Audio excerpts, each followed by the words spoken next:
I was driving to work, and when I'm driving to work, usually listen to my favorite podcast. And one of my favorite podcasts, of course, is Kevin Samuels.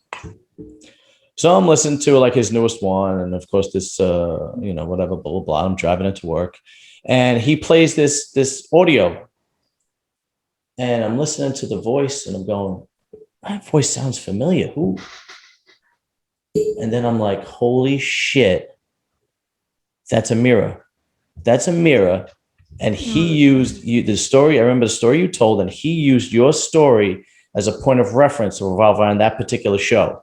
He did. And I was like, holy shit. And that's when I texted you. Well, I know we have a time difference, so you probably got it like while you were sleeping. In the morning. I probably got it in the morning. Yeah, because I texted you right away because I have to be at work at like 7:00 in the morning. And I was driving. It had to be about 6:30. And I texted when I woke up, it was there. Yeah, exactly. So sorry about that.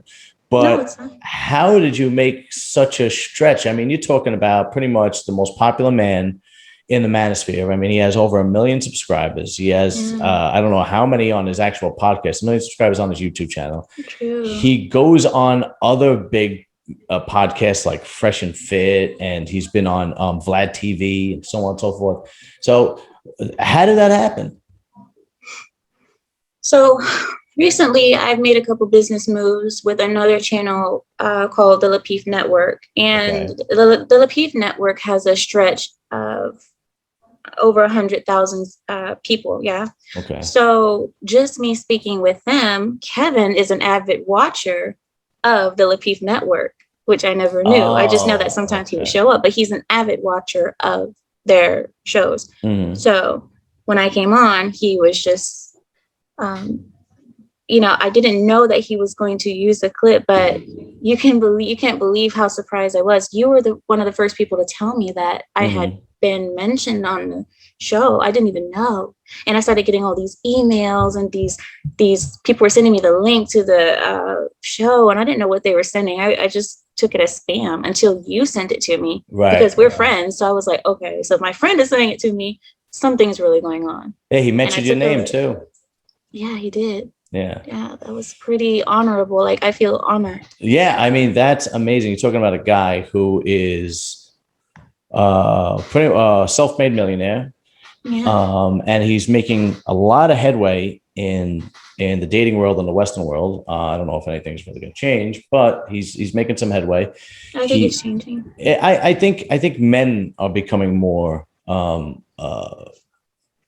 enlightened. I don't know about the girls so much, but what was great about it, what was fantastic about it, was that he used your story that you told on Lapeef Network, and he used that as a reference point to revolve around his show. And that was how women make terrible dating decisions. And your family, you're from such a traditional family that you didn't make a marriage decision. Why don't you tell that story? Okay. So the story that Kevin posted on his channel was a story of me and my husband married. I didn't think it was this strange. That's why I never really spoke about it on my channel. But since I'm on a dating channel, they asked about it.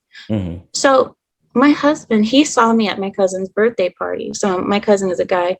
And I was at his birthday party with my girlfriends. And he pulls up in this fancy cars, this, you know how men can be. Yeah, sure. He had to come in with a black suit and all of this. And he looked really flashy. I was just standing there, and then my cousin comes with him, and he says, "Hey, Ameera, this is so-and-so," and I already kind of knew him from like really long time ago, but I never actually really spoke. So all we did was go like this, "Assalamu alaikum," because we don't touch hands, in our culture. When you meet someone, you put your hand to your chest and you bow. So I bowed, he bowed, "Assalamu alaikum, wa alaikum salam," and that was it. And then after that, my cousin called me later on that night. And he said, "How did you like the party? Was it good?" And then he said, "Hey, do you remember the guy that I introduced you to?" And I said, "Yeah." And he said, "Well, he took really interest in you." And I said, "Well, he knows what to do if he, I was honestly just joking, but I said, he knows what to do if he likes me." Mm-hmm. And I want to say about a week later, my father came to me and told me that he had spoken with this young man, and he gave me all of his information, and we spoke about it. And he said, "Do you want to take a minute to meet him? And I said, sure, why not? Okay. And then we courted for about 5 weeks, and then we got married. That is a tremendous story, because most women would be like, oh my God, how did that happen? How did you do that? That's so old school. I could never do that. But when you look at the stats of today's dating world in the Western world, I mean, the divorce rate, majority of the divorce rate made by women, and the women picking guys that don't work, and drug addicts and losers, and so on and so forth, and blah, blah, blah, blah.